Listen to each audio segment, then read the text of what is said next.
안녕하세요 여러분. 오늘은 7단원의 마지막 시간입니다. 7단원의 마지막 시간에는 그 유럽에서도 그 찬란한 고대 제국을 이루었던 로마 시대에 대해서 배워볼 건데요. 우리가 그 유럽에서는 그리스 시대를 배웠고 헬레니즘 시대를 배웠잖아요. 이 이후에 가장 큰 제국을 형성했었던 로마 제국에 대해서 배워보도록 하겠습니다. 자, 학습 목표 한번 살펴볼게요. 학습 목표는 로마가 제국으로 성장하는 과정에서 로마 문화가 서양 문화에 미친 영향을 설명할 수 있다. 로마가 굉장히 큰 제국으로 이루어졌고, 이 로마 문화가 지금도 그 유럽에 미치는 영향이 굉장히 크기 때문에 이러한 유럽 문화가 어떻게 적용이 되는지 한번 알아볼 거고요. 자, 그리스도교가 세계 종교로 성장하는 과정을 파악할 수 있다. 우리가 지금도 그리스도교, 천주교, 그리고 개신교, 합쳐서 기독교가 굉장히 큰 세계 종교로 이루어져 있잖아요. 이게 어떻게 이렇게 발판이 되었는지에 대해서 알아보도록 하겠습니다. 자, 이제 우리가 로마에 대해서 본격적으로 배워볼 건데, 이 로마라는 국가는 공화정, 그러니까 지금의 민주주의를 떠올릴 수 있는 공화정에서 제정으로 바뀐 나라거든요. 일단은 공화정이 어떻게 시작했는지 한번 살펴보시면요. 원래는 초기에는 귀족들이 권력을 독점했었어요. 초기에는 귀족들이 권력을 독점하다가 호민관을 설치하고 평민회를 창설하고 12표법을 통해서 이제 그 공화정이 실시가 됐는데, 이게 어떻게 된 거냐면은 원래는 로마도 똑같이 그리스와 비슷하게, 그리스의 아테네와 비슷하게 귀족들만 방어를 하고 평민들은 이제 그 일을 하고 이런 상황에서 이 평민들이 파업을 합니다.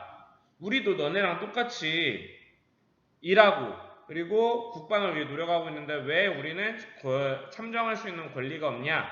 왜 파업을 하고 이제 귀족들과 저기 그 상의를 하게 되고 이제 협상을 하게 되는 거죠. 그러다 보니까 후민관이라고 하는 그 이제 민중들을 위한 것들을 이렇게 민중들을 위한 사람들이 대표하는 사람들이 나타나게 되고요. 평민회도 창설되고 법이 생기면서 이제 로마 공화정이 성립이 됩니다. 형태는 맨 위에 집정관이 있어요. 지금의 대통령이라고 비슷하게 보시면 될 것 같아요. 최고 행정관으로서 행정과 군사를 담당하고 그 사이에 원로원이 있습니다. 원래 귀족이 주의가 됐었는데 이 원로원은 집정관 이외에도 뭐 재무관, 뭐 이러한 그 지금의 장관과 비슷한 사람들이 있었거든요. 그러한 사람들이 이제 그 원로원으로 돼서 집정관을 감독하고요. 호민관은 시민들이 국가 중대사를 결정하도록 민회를 이끌고, 그리고 만약에 집정관과 원로원이 제대로 일을 하지 않고 뭐 민중에게 해가 되는 일을 한다. 그러면 비토라고 해서 거부권이 있었어요. 그 정책하면 안 된다. 이러한 식으로 해서 상호 견제를 하면서 균형을 이루도록 이렇게 시스템이 마련이 되어 있었습니다. 자, 이렇게 건전하게 진행이 되었었던 로마 공화정이 세월이 지나면서 변질하게 되는데요. 자, 로마가 팽창을 해요. 그래서 이제 원래는 로마의 그 이탈리아 반도의 조그만 도시국가로 시작했던 로마가 이탈리아 반도를 통일하게 되고요. 그 다음에 카르타고라고 여러분이 배웠었던 페니키아의 식민지가 있었는데 이 카르타고가 성장을 하면서 아프리카 북부 대부분을 차지하고 어마어마하게 발전했었거든요. 자, 그래서 이 카르타고랑 포에니 전쟁이라는 걸 실시해서 이제 여기서 이기면서 이제 아프리카 북부도 차지하고 이러면서 로마가 지중해 패권을 장악하게 됩니다. 자, 그러면서 이렇게 로마가 이탈리아 반도에 있을 때까지만 해도 좀 건전하게 공화정이 유지됐었는데 아프리카 북부나 이제 유럽 남부나 이러한 곳으로 세력을 뻗치게 되면서 세력가들이 노예를 차지하고 대농장을 경영하게 돼요.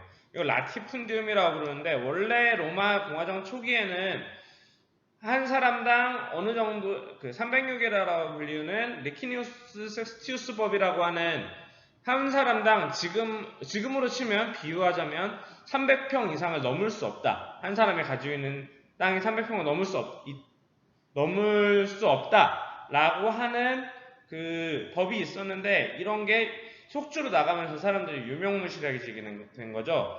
그래서 대농장을 제대로 경영을 하게 되고 반면 전쟁에 참여했었던 자영농들은 전쟁에서 열심히 싸우고 돌아왔는데 이제 로마에 돌아와 보니까 내 땅은 세력가한테 팔려 있고 그리고 나는 먹고 살 게 없고 이러한 상황이 돼버리는 거예요. 그래서 사회가 엄청나게 혼란하게 됩니다. 자, 그래서 이렇게 혼란해진 사회를 고치려고 하는 사람들이 있었는데 그라쿠스 형제라는 사람들이에요. 이 둘인데 이제 티베리우스 그라쿠스와 가이우스 그라쿠스라는 사람들인데 이 사람들은 자영농 육성을 하려고 사회개혁을 추진을 합니다. 그러니까 세력가들이 너무 커지고 세력가의 세력은 너무 커지고 자영농의 세력은 너무 적어졌잖아요. 자, 그러다 보니까 이제 이러면 안 되겠다. 자영농들이 커지게 해야겠다. 라고 해서 이제 사회개혁을 추진합니다. 그래서 아까 선생님이 이야기했었던 리키니우스법이라는 게 있었다 그랬죠.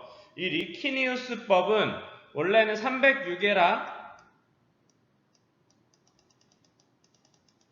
이 6이라는 지금의 뭐 미터, 킬로미터 이런 걸 이야기하는데 원래는 306이라가 넘으면 안 된다라고 법으로 정해놨었는데 이게 유명무실해졌다 그랬잖아요. 그래서 이 사람들이 세력가들도 이 306이라 이상의 땅은 가지지 말라. 이 가진 땅은 국가가 사줄 테니까 이 국가에 팔고 이 땅은 자영농에게 주겠다라고 하는 겁니다. 자, 그런데 이걸 귀족들이 그러니까 이게 세력가겠죠? 이 세력가들이 제대로 저기를 하겠어요? 알아듣겠어요? 싫어하겠죠, 당연히. 내 땅인데 왜 지들이 마음대로 하려고 그래? 라고 하면서 세력가들이 이거 싫어하겠죠? 그러면서 귀족들한테 살해당하면서 끝이 나게 되고요. 자, 그러다가 이제 군인 출신들의 정치가가 등장해요. 뭐 마르쿠스라던가 술라라던가 이러한 사람들이 여러 명이 등장했다가 그 군인 출신 등에서도 굉장히 뛰어났던 카이사르, 여러분이 시저라고 부르는 이 카이사르라는 사람이 집권을 하게 됩니다.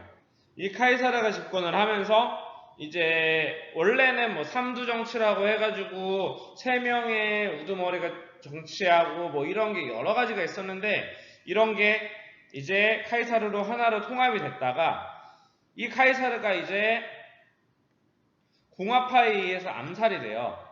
이러다 보니까 카이사르는 공화정을 지키기 위해서 노력을 하긴 했지만 카이사르도 점점 자기가 황제처럼 군림을 하고 있었거든요. 그래서 공화정으로 다시 돌아와야 한다라고 하면서 이 사람한테 죽임을 당하고 결국에는 공화정이 변질을 해서 이후에 제정으로 넘어가게 됩니다. 자, 다음으로 이제 로마의 변질을 한번 살펴보면요. 로마가 원래 공화정으로서 몇백 년을 유지한 나라인데 이게 이제 제정으로 바뀌게 됩니다. 카이사르가 죽고 나서 이 옥타비아누스라는 사람이 굉장히 유력가였는데 카이사르의 양자였거든요.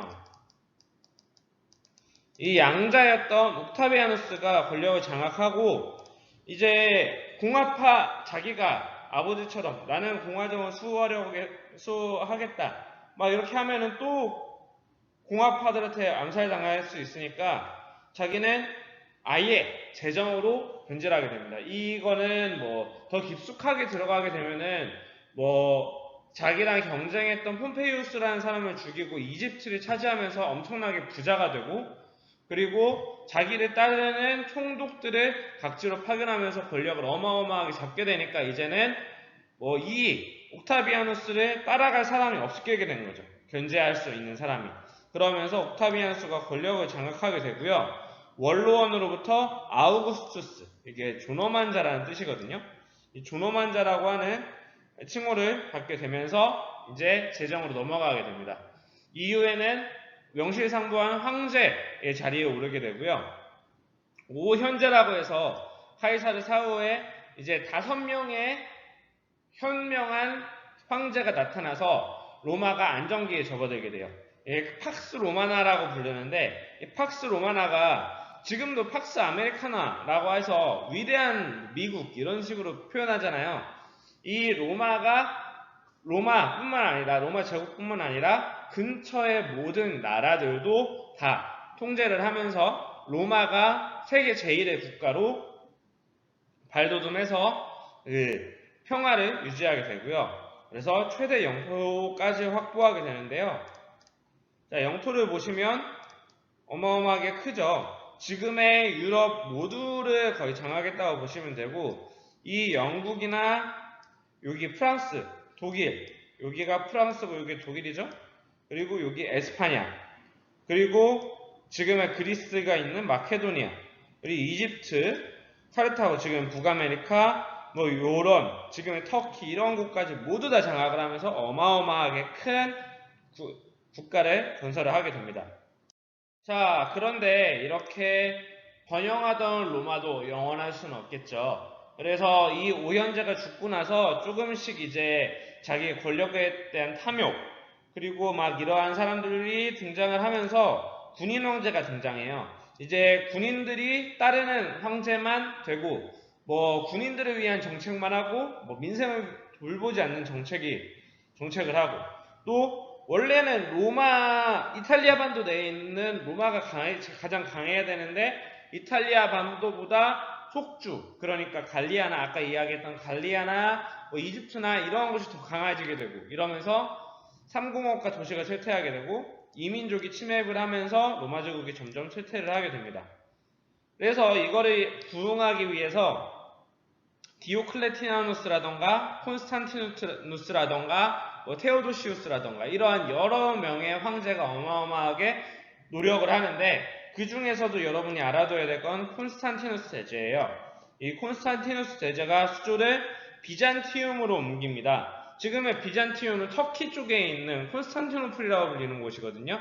비잔티움으로 옮기면서 그 동서 로마가 분리가 돼요. 그래서 원래는 하나의 국가였던 로마가 이탈리아 반도를 기점으로, 이탈리아 반도가 포함된 곳은 서로마, 그리고 이탈리아 반도 동쪽은 동로마 이렇게 나뉘게 되고요. 또 이따가 배울 크리스트교, 지금 우리가 부르는 기독교를 공인하게 됩니다. 그런데 결국에는 로마 제국이 동서로 분열되고, 서로마 제국은 게르만족의 침입으로 멸망하게 되고, 동로마 국가가 비잔티움 제국으로 바뀌게 되고, 서로마는 멸망해서 중세로 넘어가는 결과를 낳게 됩니다. 자, 지금까지 그 로마의 정치에 대해서 알아봤는데요. 이 로마는 정말 깊숙이 들어가면 들어갈수록 어마어마하게 일이 많아요.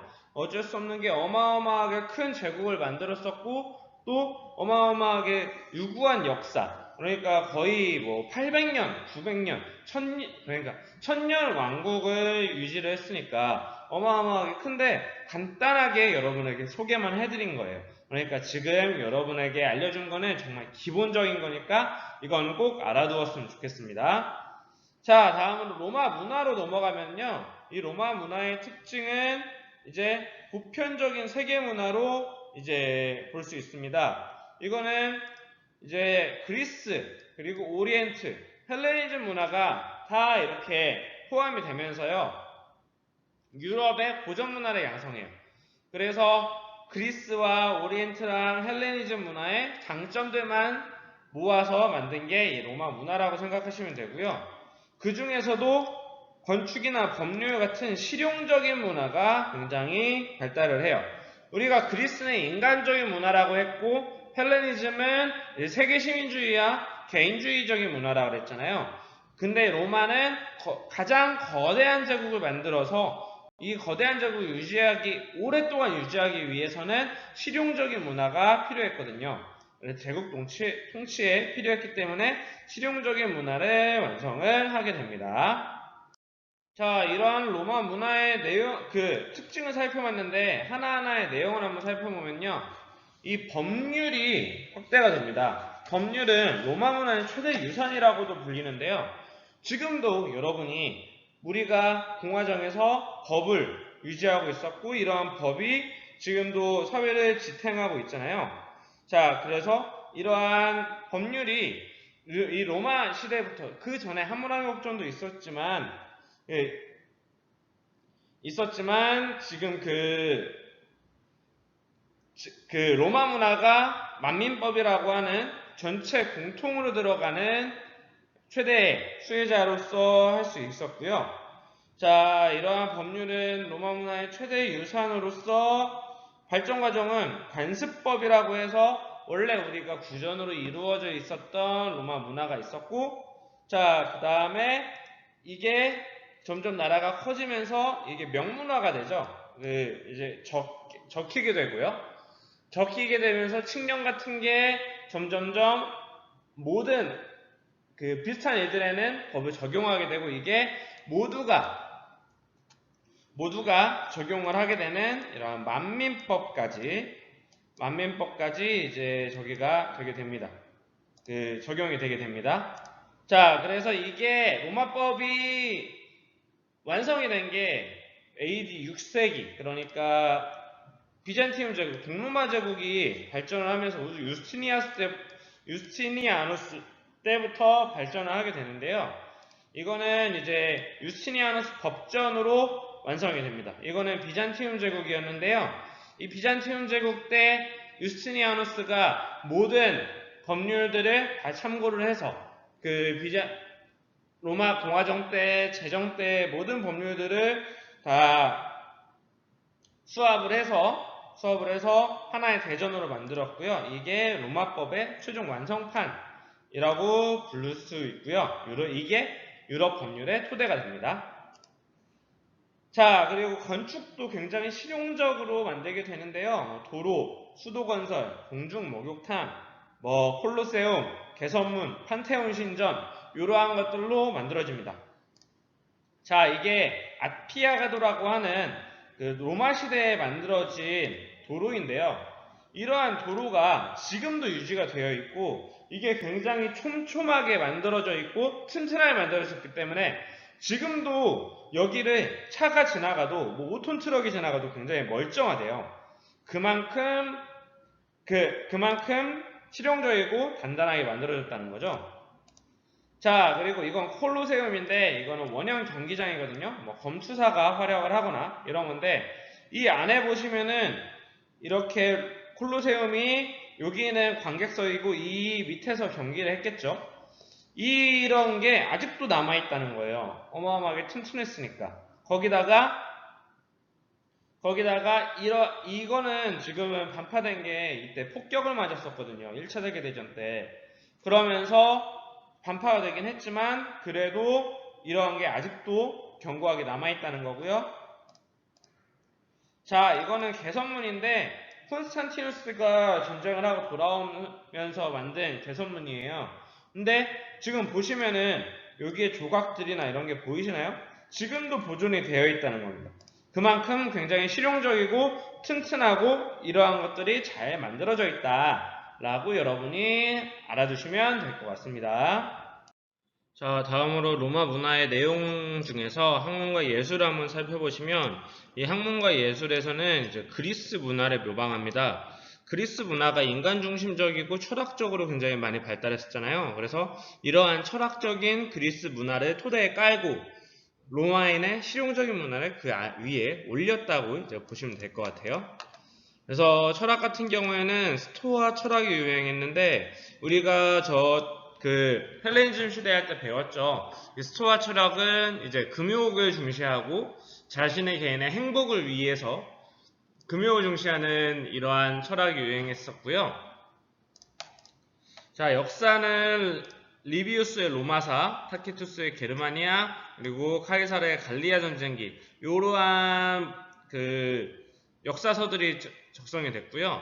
선생님이 학습지에 이 게르마니아를 리비우스라고 잘못 썼어요. 근데 이미 나가서 여기를 타키투스로 좀 고쳐주시기 바랍니다. 이게 리비우스가 아니고 타키투스라는 거 여러분이 좀 고쳐줬으면 좋겠어요. 자, 다음으로 크리스트교의 특징과 발전 한번 살펴보겠습니다. 이 크리스트교는 여러분이 지금도 우리나라의 대중 종교인 만큼 엄청나게 세계적인 종교죠. 이 크리스트교가 로마 시대에 나타나게 됐는데요.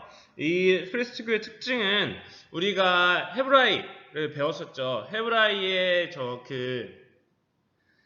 헤브라이의 민족 종교가 유대교였는데 이 유대교를 비판합니다. 헤브라이의 유대교는 선민 사상을 가지고 있었어요. 그래서 헤브라이라는 이스라엘 사람들이 이제 선택받은 민족이다라는 그 선민 사상을 가지고 있었는데 이런 선민 사상을 비판하고 참다운 신앙과 영혼의 구원, 그러니까 믿으면, 하느님을 믿으면, 그 사람들이 말하는 하나님을 믿으면 이제 영혼이 구원받을 수 있다 라고 이렇게 주장을 하면서 그리스도, 지저스 크라이스트가 만든 종교고요. 이 예수, 지저스 크라이스트가 정치적 선동가로 몰렸어요. 왜냐하면은 이 지저스 크라이스트가 주장했던 거는 이제 유일신인 하나님만 믿어야 되고 나머지 신앙을 가지면 안 된다라고 했는데 그 당시에 로마는 이 크리스트교가 대중화되기 전까지 로마는 다신교였거든요. 다신교를 믿는 사람들이 저거 이단이다. 저게 오히려 더 이상한 사입이다 라고 주장을 해서 선동가로 몰려서 처형을 당했는데 이 예수의 제자들이 이제 예수의 사상들을 널리 퍼뜨리면서 성장을 하게 됩니다. 자, 로마 제국은 크리스트교에 대해서 초기에는 300년 가까이 탄압했어요. 우리나라도 우리 천주교 배울 때 박해를 했었잖아요. 왜 그러냐면은 그 당시에 황제를 숭배하는 사상이 있었거든요.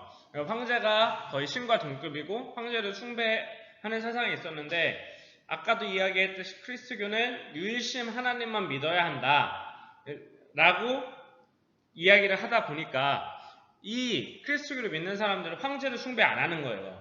자, 그러다 보니까 황제들은 화가 나겠죠. 그래서 이제 탄압을 하게 되고요. 그러다 보니까 이러한 카타콤에 모여서 몰래 예배를 하게 되는데 이 카타콤이라는 게 지하에서 사람들이 토구를 만들어서 지하실을 만들어서 여기에 모여서 이제 예배를 보게 됐고요. 후기에는 이제 이 크리스트교가 커지니까 로마를 안정시키기 위해서 콘스탄티누스 대제 때 밀라노 칙령을 통해서 공인을 하게 됩니다. 다음으로 테오도시우스 황제라는 황제는 아예 로마 제국의 국교화를 시켜서 로마 제국의 국교는 크리스트교다 라고 딱 이렇게 못을 박아서 로마 제국에서 크리스트교가 엄청나게 커져서 지금도 세계 종교가 될 수 있었던 겁니다. 자, 이 크리스트교가 세계적으로 발전할 수 있었던 이유를 한번 살펴보면요. 만민 평등의 고리가 있어요. 그러니까 우리나라에서도 천주교나 공학이 퍼졌을 때 계급 사회였음에도 불구하고 모든 사람은 평등하다, 모든 사람은 동일하다 라고 이렇게 주장을 했기 때문에 하층민을 중심으로 퍼졌었잖아요. 이것도 똑같아요. 만민 평등의 교리를 가지고 있었기 때문에 하층민들을 중심으로 믿기 시작한 게 점점 귀족들도 빠져들고 이래서 대중종교가 된 거거든요. 이 만민평등이라는 게 굉장히 중요하니까 잘 알아두시고요. 예수의 12제자라고 불리는 사도들이 전파를 하기도 하고 이제 로마 제국과 콘스탄티누스 대제 때 제휴를 맺으면서 세계 종교로 발전을 했고 로마 제국이 세계 제국이다 보니까 더 빨리 발전할 수 있었다고 보시면 됩니다. 자, 이제까지 우리가 로마의 정치와 문화 그리고 크리스트교까지 한번 살펴보았어요. 오늘은 조금 길었는데 이 로마 제국 자체가 지금 유럽 문화의 원형을 이루는 만큼 중요한 국가니까 잘 알아두시고요. 다음 시간에는 우리가 등교 수업으로 만나게 될 건데 혹시 어떻게 될지 모르겠지만 등교 수업으로 만나면은 우리가 여러분이 직접 활동할 수 있는 수업으로 좀 준비하려고 해요. 그래서 확실해지면은 이제 다음 주에 여러분이 등교하게 되면 선생님이랑 여러 가지 재밌는 활동 한번 해보도록 하겠습니다. 오늘도 고생 많았어요.